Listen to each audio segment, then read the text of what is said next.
Halo semua, nama gue Chandra. Ketemu lagi di channel Sadapin Tekno.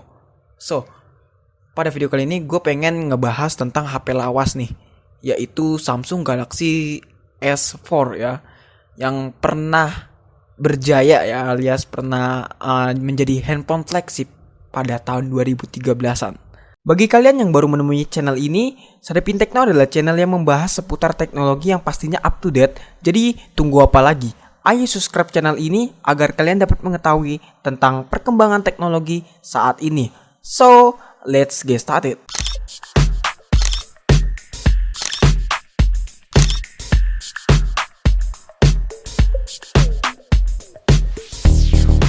Oh ya, anyway, gue minta maaf banget belakangan ini jarang banget upload video. Ya dikarenakan gue selain sibuk bikin konten, gue juga sibuk dalam membuat project tugas sekolah. Ya jadi ya you know lah, kesibukan gue gak hanya buat konten aja.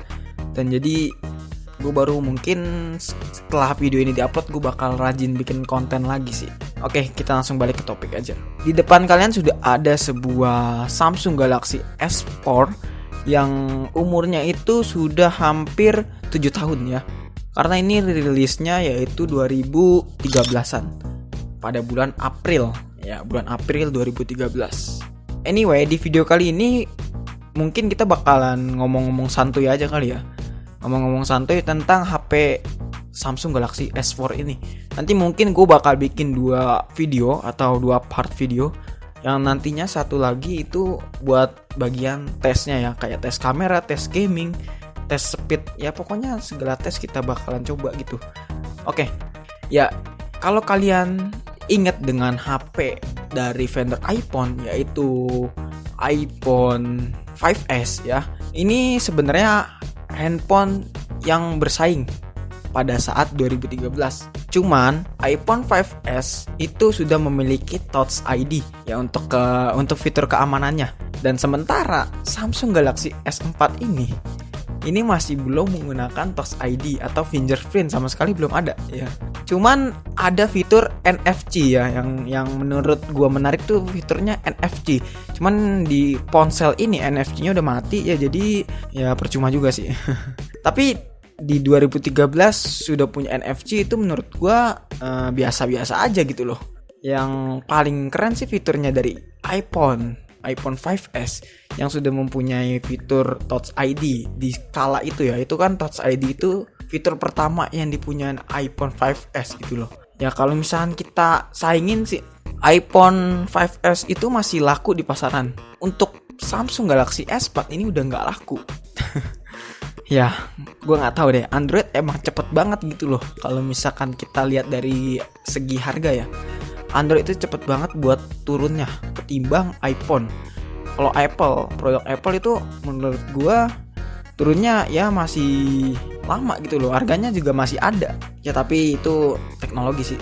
Jadi cepet turunnya. Selagi masih dikembangin ya gak bakal ada matinya. So, kita balik ke topik ya. Handphone ini gue gunain cuman buat YouTubean doang. YouTubean, nonton film, sama scroll IG. Ya karena teknologi 2013 nggak ada yang bisa diharap lebih sih kalau menurut gue. Ya kita bahas dari chipsetnya aja dulu deh. Chipsetnya dia menggunakan Exynos 5410 Octa 28 nanometer. Ya yang menurut gue kalau kita gunain buat zaman sekarang ya 2020 ya nggak bakalan bisa kepake, nggak bakalan sesuai ekspektasi yang kita mau gitu loh. Ini aja gue kalau buka IG kadang-kadang suka force close, seriusan ya, karena emang teknologi 2013 itu masih lawas-lawas banget gitu.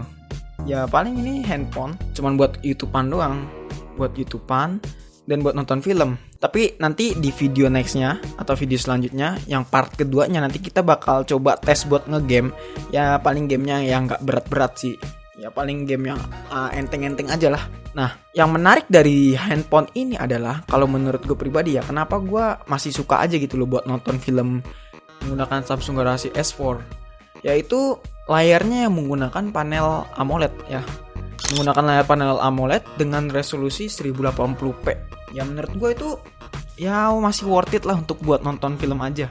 ketimbang gue punya handphone yaitu Redmi Note 7 ya. Itu buat nonton film kalau menurut gue kurang sih experience-nya.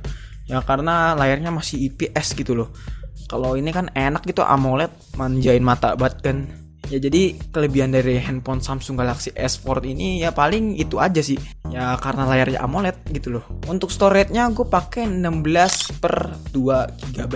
Artinya 16 GB buat storage dan 2 GB-nya buat RAM. Ya menurut gue nyimpen foto aja cepet banget abisnya. Makanya ini handphone buat live streaming aja sih. Kalau buat nyimpen video, nyimpen foto, waduh, udah cepet abis banget memorinya. Jadi ya cuma buat nonton film intinya gitu loh. Nah, terus kalau untuk bagian kamera ya. Kalau kamera ini menggunakan resolusi untuk kamera belakang ya. Kamera belakang menggunakan 13 megapiksel ya dengan 1080p dan kamera depannya hanya 2 megapiksel. Kamera selfie-nya hanya 2 megapiksel ya. Ya kalau kita bandingin dengan teknologi zaman sekarang yaitu Samsung Galaxy S20 ini handphone udah gak guna banget kali ya. Ya karena di zamannya itu di 2013 ya ponsel ini adalah ponsel flagship gitu loh yang menggunakan teknologi terbaru gitu pas di zamannya. Cuman kalau misalnya untuk zaman 2020 ini handphone udah gak ada sejarahnya gitu. Udah gak ada yang harus diharapin dari handphone ini. Oke, untuk body kalau menurut gue sih ya bodinya lucu sih ya.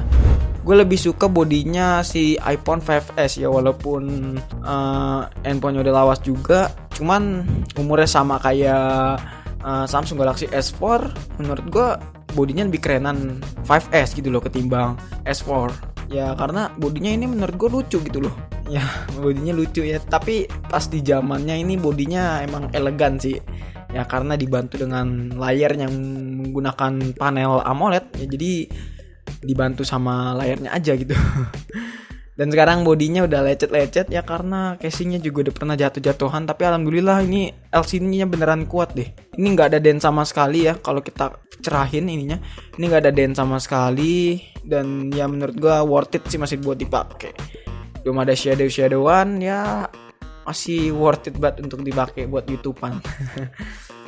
Oke, yang terakhir kita coba bahas dari baterainya nih. Nah, kalau baterainya ini menggunakan kapasitas sebesar 2600 mAh dengan lipo Li-ion ya. Nah, harusnya baterainya kan lipo ya, cuman gue ganti jadinya baterainya Li-ion juga, cuman dengan double power ya. Gue pakai baterai double power ya. Karena kenapa? Kalau kita pakai baterai originalnya ya dengan kapasitas 2600, kalau menurut gue itu kurang banget seriusan. Cepet banget abisnya. Nah makanya gue beli di online, masalah harganya 120-an. Gue beli itu double power dengan kapasitasnya 3500. Ya lumayan lah, bisa 3-4 jam buat nonton film full time gitu. Kalau misalkan kita hanya pakai baterai orinya itu paling hanya 1,5 jam sampai 2 jam aja sih. Ya boros banget gitu loh. Ya namanya handphone lawas 2013 ya. Oke, mungkin itu aja review singkat tentang Samsung Galaxy S4 ya teman-teman ya. Mungkin next videonya gue bakal coba tes bench performance, terus gaming test juga, kamera test, video recording, semuanya kita tes di next video. Pokoknya pantengin aja channel Sadapin Tekno. Gimana nih teman-teman, jika kalian suka dengan video seperti ini bisa kalian like. Kalau misalnya kalian tidak suka bisa langsung dislike aja. Chandra pamit dari Sadapin Tekno. Goodbye. See you next time in the video.